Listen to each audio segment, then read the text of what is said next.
A ver, hay ejemplos muy cercanos de altos niveles de emisión monetaria y de alto nivel de gasto que no generan inflación. Por ejemplo, hace muy poco tiempo, Estados Unidos tuvo que emitir $1 billón para salvar a sus bancos y eso no generó inflación. Estados Unidos tiene un déficit fiscal porque gasta mucho más de lo que recauda, que es igual al 10% de su Producto Bruto Interno, y eso no genera inflación. Por ahí usted está pensando, bueno, Estados Unidos no tiene inflación porque es la primera potencia.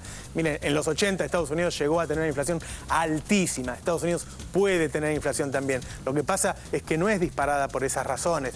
Inglaterra pasó lo mismo. Italia, España están teniendo un gasto enorme, un déficit fiscal enorme. Están emitiendo para salir y no tienen inflación. Al lado nuestro, Chile, el año pasado aumentó la emisión de moneda un 15% y tuvo una inflación de un 1%. Pero vamos a escuchar las voces de algunos de los economistas independientes más prestigiosos del país. El caso de Miguel Ben, el único consultor que asoltó los pronósticos económicos de los últimos 5 años. A ver qué opina sobre este mito neoliberal. Cuando uno dice, yo tengo que emitir 25, 28% más en cada año o 30% más, porque tengo que acompañar lo que la sociedad demanda de pesos. Bueno, ¿qué es lo que uno está diciendo? Estoy acompañando la demanda de pesos por crecimiento económico y estoy acompañando la demanda de pesos por inflación. No lo queréis llamar inflación, para aumentos salariales, los costos de las empresas. Si las empresas, los costos les aumentan 23, 24% y además aumentan 5% la actividad, van a requerir 30% más de peso. Entonces, un banco central dice, yo lo único que hago es acomodarme y no trabar la evolución de la actividad. Bueno, no traba la evolución de la actividad y tampoco traba la inflación. O sea, se adapta... ¿La convalida? La convalida se adapta en forma endógena.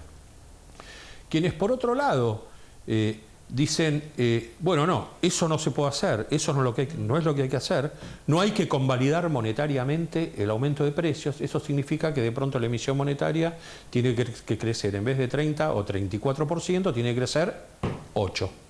Bueno, como hay inercia de expectativas y hay inercia en la formación de precios y salarios, yo creo que nadie va a convencer a nadie de que las paritarias se tienen que negociar al 8 porque el Banco Central solo está dispuesto a convalidar aumentos en la cantidad de dinero de 8, con lo cual lo que pasa en esos planes es que las expectativas pasan de largo y lo que provoca el freno de la emisión monetaria es una recesión brutal.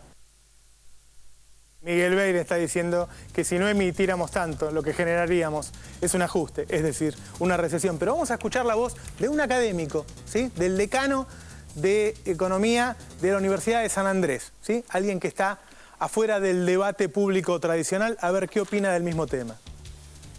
Economistas ortodoxos plantean el tema de que las causas de la inflación son la emisión monetaria o el aumento del gasto público. Mi opinión es absolutamente contraria, pero no en que hay una relación entre emisión monetaria e inflación, entre gasto público. Esto es, yo creo que la palabra clave es si la genera o es consecuencia de la inflación. Las consecuencias es si el gobierno, a partir de la emisión monetaria, avala esos números, inclusive los expande más. Y si aumenta el gasto público en mayor medida de lo que debería aumentarlo. Cosa que también es discutible, porque en términos de gasto público la pregunta clave no es cuánto gastan, sino en qué lo gasta. Porque la realidad, más allá de cómo está marcado legalmente, el gobierno tiene 40.000 millones de dólares. O sea, no es que no tiene plata para gastar, la tiene, podría gastarla. Quiero decir que eso no generaría mayor déficit del que tiene. ¿Qué dice Bosque, en un académico? Que el dinero está, que el problema no es el gasto. Pero vamos a escuchar a uno de los economistas que se lo considera entre los que más saben de la economía real, Ricardo Delgado. Bueno, la inflación tiene en la Argentina muchas causas. No hay la explicación más simple de que la cantidad de dinero o la emisión monetaria explica la inflación es justamente una mirada simple, simplista de la problemática.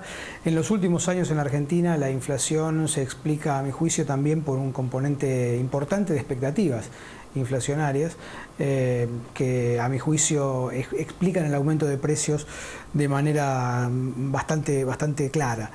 Hay por supuesto también razones estructurales, una demanda que está creciendo, ha crecido más que la oferta, en particular en el año 2012, en donde la inversión se ha caído de manera importante y el consumo se sostuvo, y en consecuencia, y pensar, insisto, que la inflación tiene solamente una única explicación, que puede ser fiscal o monetaria, es un error que nos puede llevar a políticas económicas que no son conducentes.